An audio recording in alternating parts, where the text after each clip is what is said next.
There are jobs that exist today that you can't see. Where are they? We're going to get into that with the government jobs and also the private sector jobs. This is important because the jobs that you see online today, you know who else can see them? Thousands of people, if not millions of people can see them, and they're applying for them. This is a bad thing because this means there's increased competition. Okay, with the private sector, most people either use Indeed or they use LinkedIn. And this is because it's free. It's free for you and it's pretty easy to use, right? It consolidates all of the jobs from different company websites and it puts it in one place so you can quickly apply. But it's not free for the company, and not every company wants to pay the cost to have a job listing advertised there. This is especially true for smaller companies, but even the larger ones, a lot of them don't want to pay the cost. So what you should do if you're interested in a company is go to their direct website. For example, if you want to work at Hallmark, go to hallmark.com, click careers, and look at the job listings that exist on their own page. And it's the same thing with any other company. Your first stop, if you're serious about a company, is go to their actual homepage. Do not rely solely on LinkedIn or Indeed. Now for federal government jobs, we all know usajobs.gov. That's the home for federal government jobs. But not all job listings are posted there. The majority are. But there are hundreds, if not thousands, that are not posted there. For example, government-owned corporations. We're talking about USPS, the post office. Also utility companies that are owned by the government. TVA is one of them. The highest paid federal government employee was actually the president of one of these utility companies, and they made $10 million last year. And then we have most of the agencies underneath the Department of Justice. The FBI, the CIA, the DEA, the NSA, all those acronyms. Those agencies fall under the accepted service. And you do not need to advertise on usajobs.gov if the position is for the accepted service. By law, federal agencies need to advertise the competitive service positions. But once you start looking at the accepted service positions, you have more leeway. Now, if you are interested in the FBI or CIA or these type of law enforcement agencies, you have to keep in mind that the hiring process is a lot longer. You have to include the academy, the training. Just for the FBI, there's a 5-month training period, and the CIA is longer than that. It's at 18 months. It's also very structured. It's rigid. You have the polygraph test.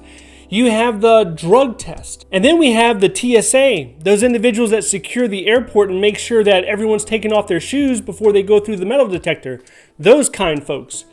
And sometimes you have the FAA also. You have to go to their web pages and look through the job listings and apply directly in there. All right, the next place to look is directly through a coordinator. And this is for individuals that have a disability. If you have a disability, you should get a Schedule A letter.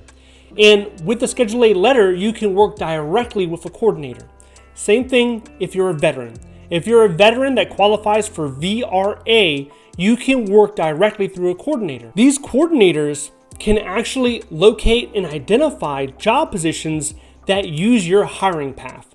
So there are some job positions that they're there for veterans, right? And to be VRA eligible, that simply means that you have a campaign medal. So you deployed in the military and you earned a campaign medal. And with that, you can be placed up to a GS-11. And you can just come in non-competitively. And every time we use the phrase non-competitive, that means accepted service, which is fine because a lot of these positions, they can convert. If you do 12 to 24 months successfully in an exempt position, a lot of times you can be converted into the competitive service. Now with the Schedule A, there is no limit on the GS grade.